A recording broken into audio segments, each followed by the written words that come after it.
welcome to help them learn. Nk'ibisanzwe hano ni kuri bafashe bamenye gusoma. Uyu munsi tugiye kwiga icyitwa action verbs. Action verbs ni amagambo agaragaza igikorwa. Ubwo tugiye gusuzumira hamwe amagambo magufi n'interuro ngufi cyane zidufasha gusobanukirwa icyitwa action verbs cyangwa se igikorwa mu magambo magufi cyangwa mu nteruro ngufi ntoya cyane. Ngaho rero ni karibu kugira ngo dutangire isomo ryacu.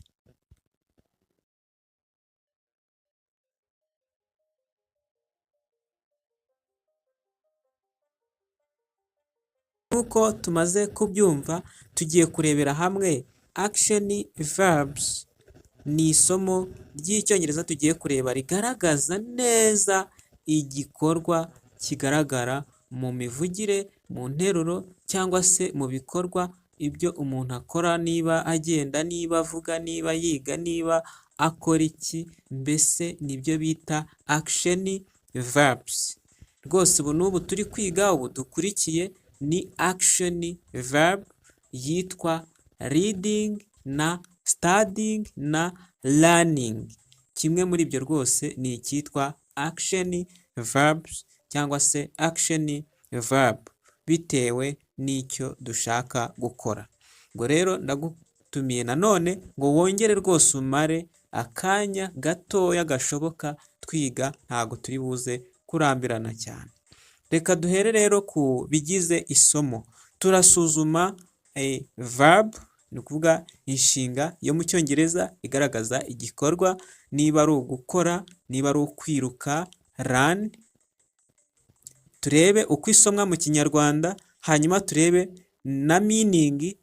Yego, mu kinyarwanda meaning ni iki? Ni ubusobanuro. Hanyuma turebe short example, ni interuro ngufi y'urugero dushobora gufata. Reka dutangire n'ijambo rya mbere. Ijambo rya mbere nk'uko muri kuribona hano, turi kubona ijambo ngo run. Ngira ngo muri kubona ko isomwa mu kinyarwanda dusoma run. Run. Meaning aricyo gisobanuro ni kwiruka. Ngira ngo murimo murabireba. Meaning ni kwiruka.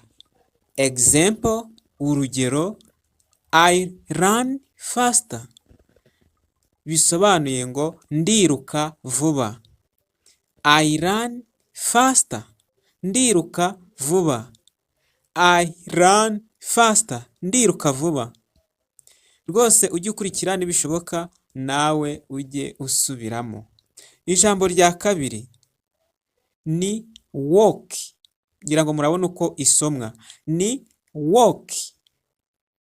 Ibisobanuro cyangwa se meaning ni ukugenda n'amaguru. Walk, kugenda n'amaguru. Walk, kugenda n'amaguru. Example, urugero, I walk to school.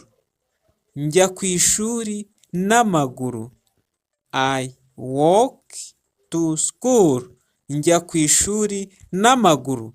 I walk to school.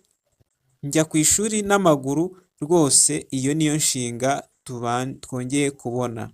Icya gatatu ni verb eat. Ngira ngo turabibona uko isomwa ni eat.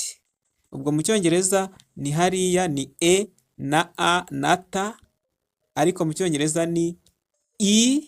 Iriya e tuyita i, a tumenyereye nka a ni a, hanyuma iriya ta ni t. Niyo mpamvu dusoma ngo eat. So meaning ni kurya. Kurya. Example, urugero, I eat food. Ndarya ibiryo. I eat food. Ndarya ibiryo. Repeat after me. Ushobora gusubiramo nyuma yuko nanjye mbivuze. I eat food. Ndarya ibiryo. Icya kane, drink. Drink uko isomwa ni drink. Meaning ni kunywa.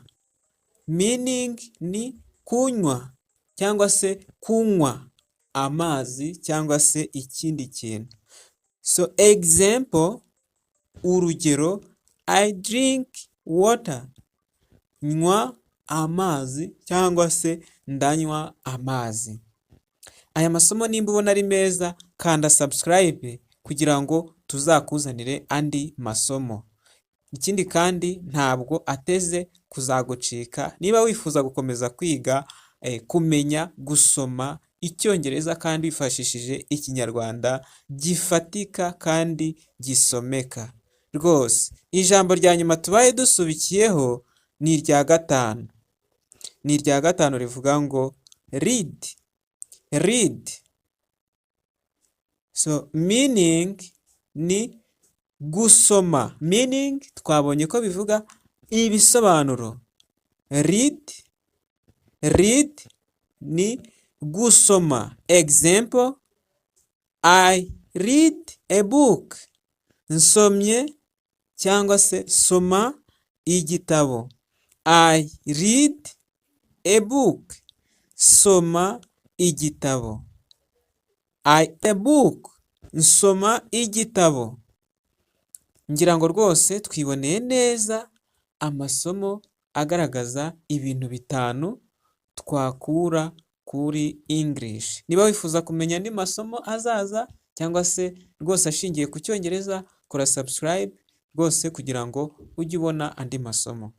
So murakoze cyane rero, twimuze twize ibintu bitanu twaheraho tumenya ese turi kurya, turi kugenda, turi kwiga, ese tuzakomeza tureba kwandika n'ibindi.